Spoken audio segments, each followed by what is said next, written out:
आपण बघत आहात AKP न्यूज मराठी. आपला आवाज आपली ताकद. सबस्क्राइब करा, शेअर करा, लाईक करा. AKP news Marathi.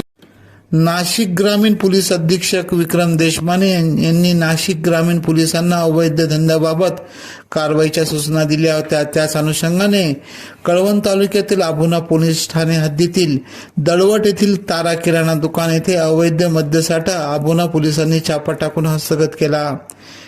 याबाबत पोलिसांनी दिलेल्या माहितीनुसार सविस्तर असे की आबुना पोलिसांना गुप्त बातमी मिळाली. त्यानुसार दळवट येथे राहणारे तारा यवाजी पवार वय 49 यांच्या तारा किराणा दुकान येथे अवैधरित्या दारू विक्री केली जाते.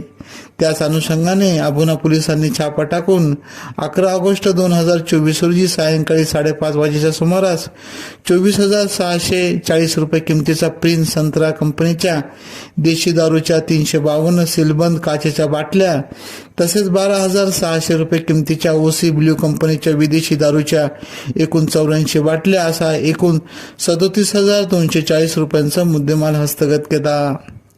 याबाबत तारा किराणा दुकानाचे संचालक आरोपी तारा यवाजी पवार यांच्या विरोधात आबुना पोलीस ठाण्यात तक्रार दाखल केल्यानंतर गुन्हा दाखल करण्यात आला आहे.